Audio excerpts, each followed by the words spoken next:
जीत ले हम सारी दुनिया। बीच हमें आज बोने दो, रोज उसे थोड़ा बढ़ने दो। छू लेंगे आकाश हम, मन के विचार हकीकत बने। सिद्धि फल से आनंद देंगे, कोशिश कर बढ़े, सोच बुलंद करे।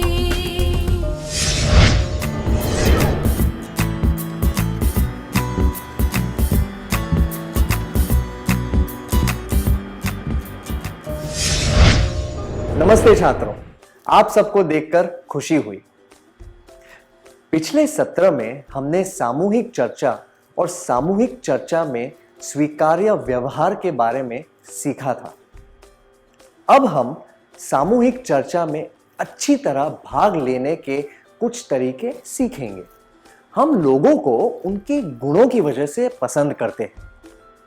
क्या आप याद करके बता सकते हैं कि आपको उनके कौन से गुण पसंद हैं?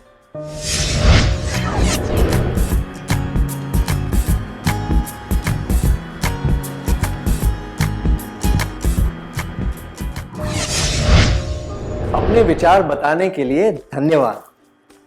आप इन लोगों को अपना आदर्श मान सकते हैं।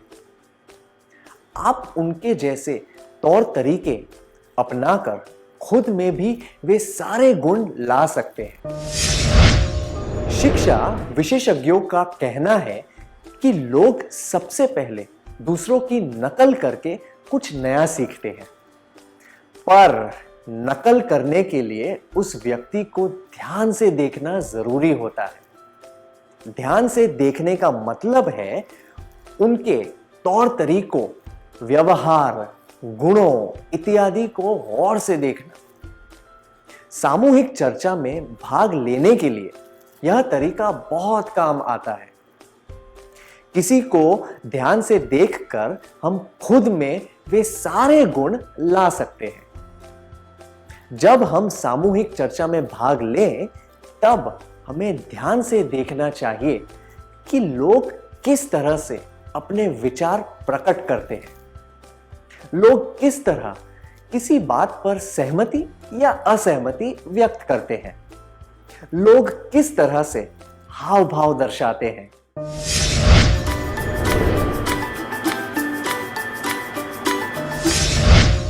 सामूहिक चर्चा के कौशल को निखारने के लिए हमें हर बात को गौर से देखना चाहिए।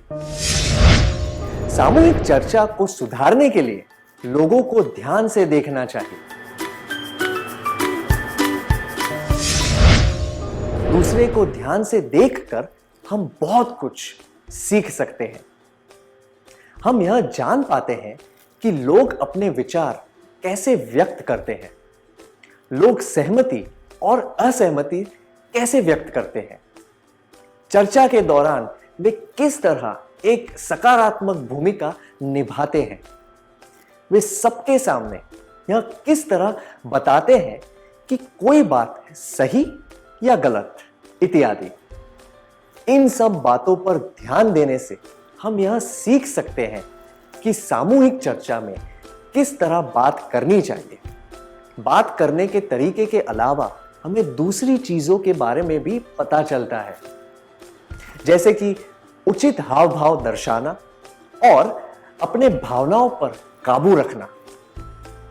तो हम कह सकते हैं कि अपने कौशल को सुधारने का सबसे पहला तरीका है दूसरों को ध्यान से देखना।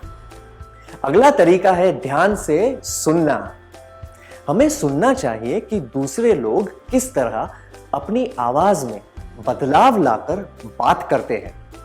पहले एक सत्र में हमने देखा था कि ठीक से सुनना उतना ही जरूरी होता है जितना कि ठीक से बात करना। ध्यान देकर सुनने से हम विषय को अच्छी तरह समझ पाते हैं। हम यह पहचान पाते हैं कि चर्चा के दौरान कौन सी जरूरी बातें कही गई थी और कौन सी बातें जरूरी नहीं थी। हमें खुले दिमाग से सुनना चाहिए ताकि हम नए विचारों को समझ पाए। ऐसे करने से हम बहुत कुछ सीख पाए। क्या आपने घर पर, स्कूल में या अपने दोस्तों के बीच ऐसे लोगों को देखा है जो ध्यान से बात सुनते हैं। क्या आप भी उनके जैसा बनना चाहते हैं? क्या आप इस बारे में सबको बताना चाहेंगे?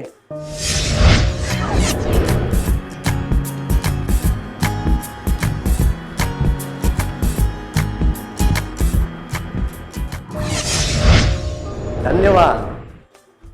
हम अपनी मातृभाषा और दूसरी भाषाएं सुनकर ही सीखते हैं। इसलिए यह कहा जाता है कि बोलने से पहले सुनना जरूरी है।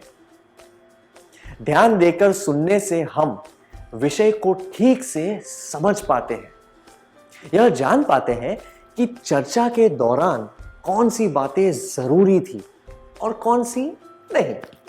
खुले दिमाग से सबकी बातें सुन पाते हैं, नए विचार जान पाते हैं और बहुत कुछ सीख पाते हैं।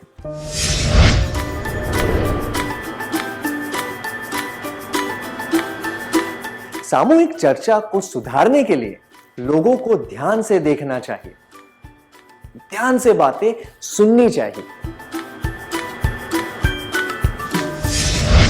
अगर आप ध्यान से नहीं सुनेंगे तो आप बिना सोचे समझे बोलते ही रहेंगे। इस वजह से यह हो सकता है कि आप कुछ जरूरी बातों पर ध्यान न दे पाए और नए विचार न जान पाए। सामूहिक चर्चा को सुधारने का अगला तरीका है तैयारी करना। आप एक नई शर्ट खरीदना चाहते हैं। उसके लिए आपको अपनी मां से पैसे लेने पड़ेंगे। पैसे देने से पहले मां आपसे बहुत सारे सवाल पूछेगी। आपको उनके सारे सवालों के जवाब देने पड़ेंगे। क्या आप दोनों इस दृश्य का अभिनय करके दिखा सकते हैं?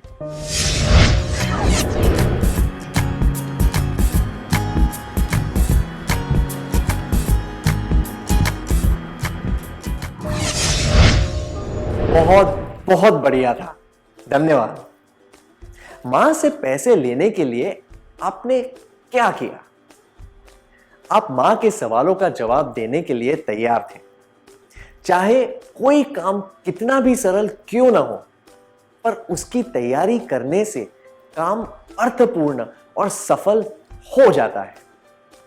सामूहिक चर्चा भी तभी अच्छी हो सकती है जब सारे सदस्यों ने पूरी तैयारी की हो। तैयारी के बिना तो चर्चा आम वार्तालाप की तरह हो जाएगी। तैयारी करने का समय इस बात पर निर्भर करता है कि चर्चा कितनी औपचारिक या अनौपचारिक है। अगर आप कुछ मिनटों के लिए यह सोच लें कि आप क्या बोलने वाले हैं और किस तरह बोलने वाले हैं, तो आप चर्चा में सार्थक रूप से योगदान दे पाएंगे। सामूहिक चर्चा के कौशल को सुधारने के लिए तैयारी बहुत ही जरूरी होती है। सामूहिक चर्चा को सुधारने के लिए लोगों को ध्यान से देखना चाहिए, ध्यान से बातें सुननी चाहिए, तैयारी करनी चाहिए। बिना तैयारी के की गई चर्चा अर्थहीन और उद्देश्यहीन बातचीत की तरह बनकर रह जाएगी। सामूहिक चर्चा को सुधारने का अगला तरीका है अभ्यास। क्या आप याद करके बता सकते हैं कि आपने लिखना और चित्र बनाना कैसे सीखा था? क्या आप इसके बारे में सबको बताना चाहेंगे?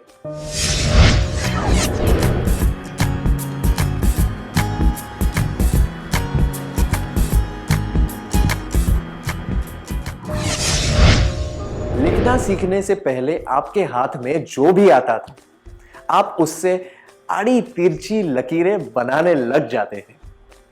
जैसे कि चौक, पेंसिल या पेन से किसी भी तरह की लकीरें बनाना। फिर आप सीधी लकीरें और गोले बनाने लग गए। उसके बाद आपने लकीरों को जोड़कर अक्षर लिखना सीखा। दूसरे शब्दों में कहें तो आप बार बार प्रयास करते रहे। जैसे कि एक कहावत है, करत करत अभ्यास ते जड़मती होत सुजान। इस तरह सामूहिक चर्चा का कौशल भी अभ्यास करने से सुधरता है। दोस्तों के साथ बैठकर किसी विषय पर चर्चा करने से भी आप सामूहिक चर्चा का अभ्यास कर सकते हैं। इस तरह के अभ्यास से आप औपचारिक और गंभीर सामूहिक चर्चा में भाग लेने के लिए आत्मविश्वास जुटा सकते हैं। सामूहिक चर्चा को सुधारने के लिए लोगों को ध्यान से देखना चाहिए, ध्यान से बातें सुननी चाहिए, तैयारी करनी चाहिए, अभ्यास करना चाहिए। अगला तरीका है सामूहिक चर्चा में भाग लेना। आप साइकिल चलाना चाहते हैं? आप ध्यान से देखते हैं कि दूसरे लोग साइकिल किस तरह चलाते हैं। आप देखते हैं कि लोग साइकिल पर किस तरह चढ़ते हैं, पैडल कैसे मारते हैं, साइकिल कैसे रोकते हैं, इत्यादि। अब आपको सैद्धांतिक रूप से पता है कि साइकिल कैसे चलाते हैं, पर आप अभी तक साइकिल पर बैठे नहीं हैं। क्या आप केवल साइकिल चलाने की सिद्धांतों को जानकर साइकिल चला पाएंगे? बिल्कुल भी नहीं। सिद्धांतों को प्रयोग में लाना भी जरूरी होता है। क्या अब हम एक कार्यकलाप करें? कल्पना कीजिए कि कोई व्यक्ति केवल साइकिल चलाने के सिद्धांतों के आधार पर साइकिल चलाने की कोशिश कर रहा है। क्या आप में से कोई इस दृश्य का अभिनय करके दिखा सकता है?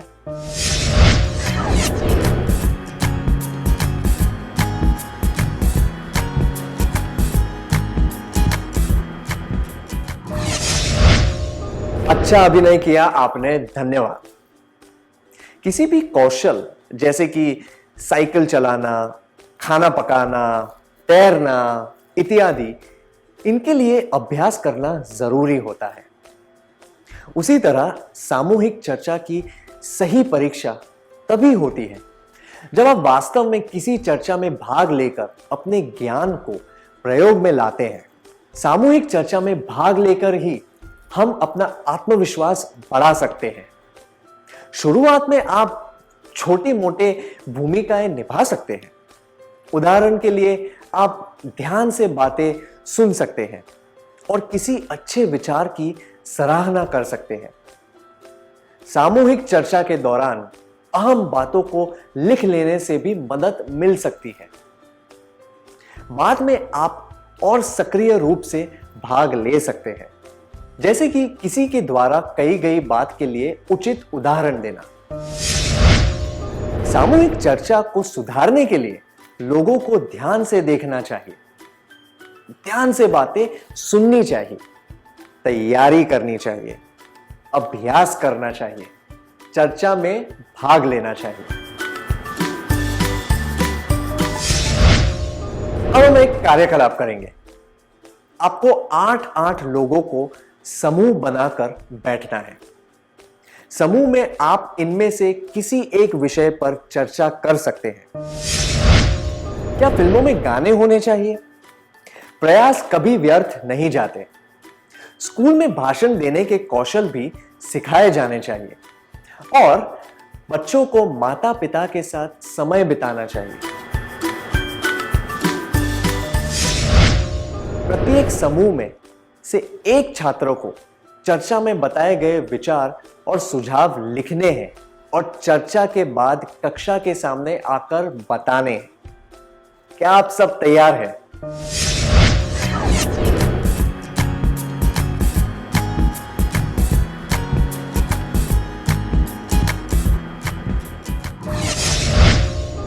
बहुत बढ़िया, आप सबको बधाई हो, धन्यवाद।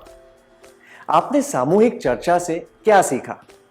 सामूहिक चर्चा में भाग लेने से हमें उस विषय के बारे में नई नई बातें जानने का मौका मिलता है और हमारा ज्ञान बढ़ता है। हम यह भी समझ पाते हैं कि लोग किसी विषय के बारे में किस तरह सोचते हैं और अपने विचार कैसे व्यक्त करते हैं। सामूहिक चर्चा के फायदे: ज्ञान बढ़ता है, लोगों के दृष्टिकोण को समझने का मौका मिलता है, हमें लोगों के विचारों को सुनने का मौका मिलता है, चर्चा के दौरान बहुत ही अर्थपूर्ण बातें होती हैं, इसीलिए हम तर्कसंगत तरीके से सोचना सीखते हैं। सामूहिक चर्चा के फायदे: ज्ञान बढ़ता है, लोगों के दृष्टिकोण को समझने का मौका मिलता है, हम तर्कसंगत तरीके से सोचना सीखते हैं।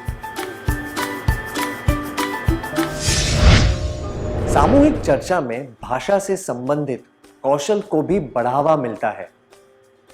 चर्चा के दौरान हम सीखते हैं कि अपने विचारों को किस तरह व्यक्त करना चाहिए।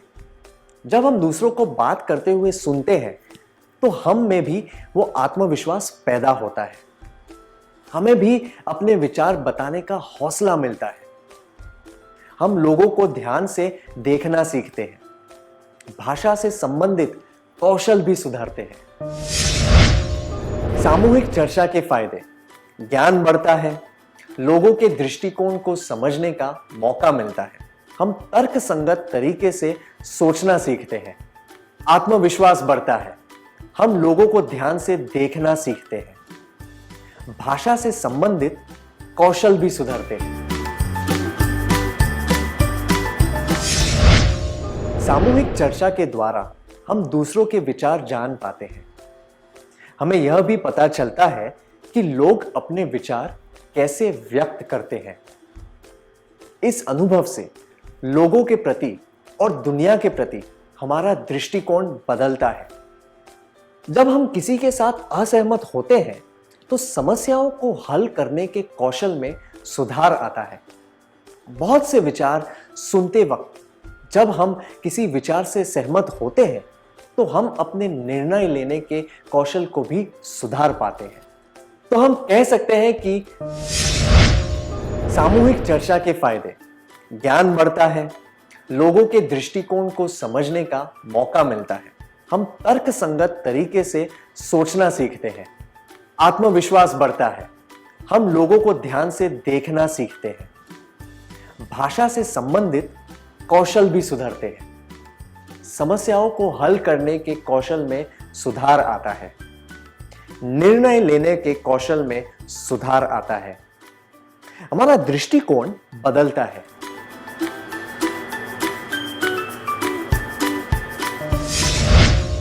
क्या अब हम सत्र का सार संक्षेप कर लें?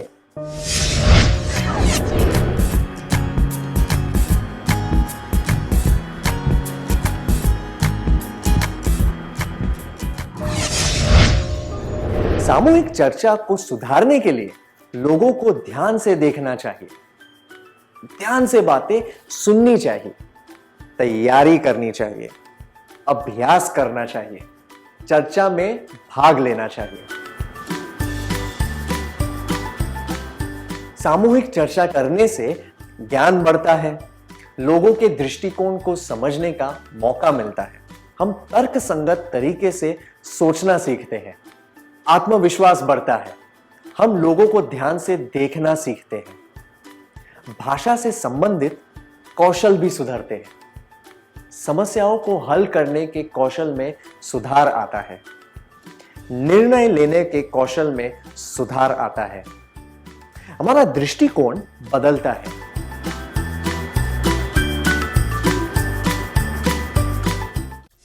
इतनी अच्छी तरह सार संक्षेप करने के लिए धन्यवाद।